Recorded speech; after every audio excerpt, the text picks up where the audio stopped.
That's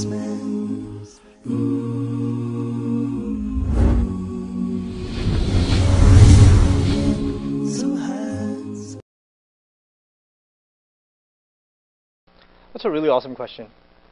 A lot of people ask me that. I've heard this question via email. I've had personal conversations with people all along these lines. What kind of God is He that creates me and then gives me the option and then creates hell, and knowing that I'm going to disbelieve in Him, end up in hell? The bottom line of this line of questioning is you want to blame God for going into hell. That's the bottom line. And the other bottom line is you feel as though you've got a logic, you've one-upped God because you come up with a logical criticism, something God Himself didn't think of. Or if God is so perfect, how come He didn't, or He's so merciful, how come He didn't take His mercy into account in creating hell? The way the Muslim approaches this is actually from a very fundamental point of view, not a philosophical one. Okay. The fundamental approach the Muslim has is God introduces Himself to us in the Quran by saying, Alhamdulillah. All praise and gratitude belongs to God, belongs to Allah. Everything He does is praiseworthy, everything He does is perfect. That's our belief about God. God is perfect in every way. And everything He does should be appreciated, we should thank Him for. After He tells us that nature of Himself, immediately He tells us Rabbil Alameen, which means He's the master of all people and all nations. Now think about the word master. A master has complete authority over slaves, yes?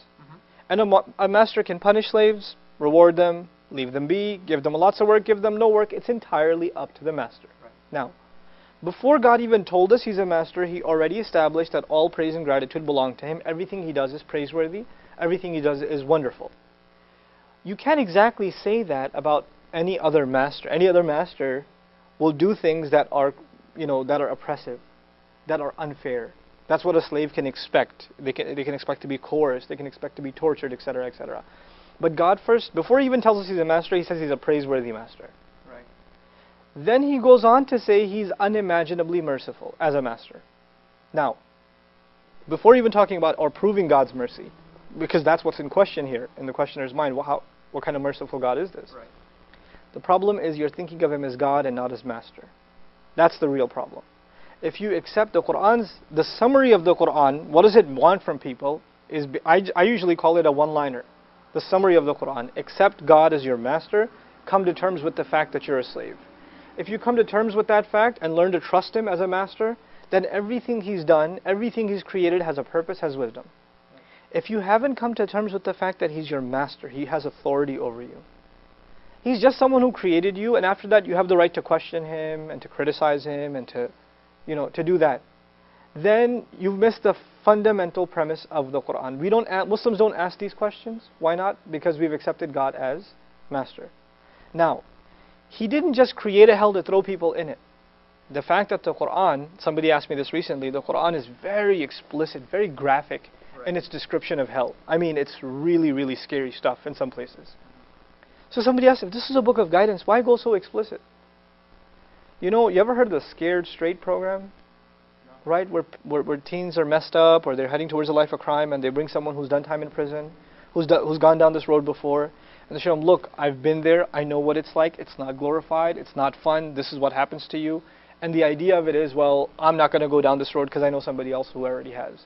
Hellfire hasn't happened yet, but God will give us a picture as though it is happening right now, the point of which is to scare us straight. It's actually a mercy from God that He told us about hell. Whether you like it or not, it's there. Whether you come to terms with it or not, it's there. Whether you're uncomfortable with the idea of hell or not, it's there. So God's mercy is to let you know, here's what you can do to not be in it. That's God's mercy. Instead of saying, well, I don't want to believe in this faith because it has a concept of hell. Whether you like that concept or not will not change reality. It won't change reality. All you can do at that point is learn how to protect yourself. And I reiterate what I started in this interview with. God says He didn't create us for hell. He says, إِلَّا مَنْ رَحِمَ رَبُّكَ وَلِذَلِكَ خَلَقَهُم. Except for those whom your master shows mercy to, and that's why He created them, so He can show them mercy. One of my favorite quotes from the Quran, مَا يَفْعَلُ اللَّهُ بِعَذَابِكُمْ. What's God going to get out of punishing you? What's He going to do punishing you? He doesn't want to. He doesn't want to punish you. Our image of God has to be one that wants to be merciful, not one that wants to punish.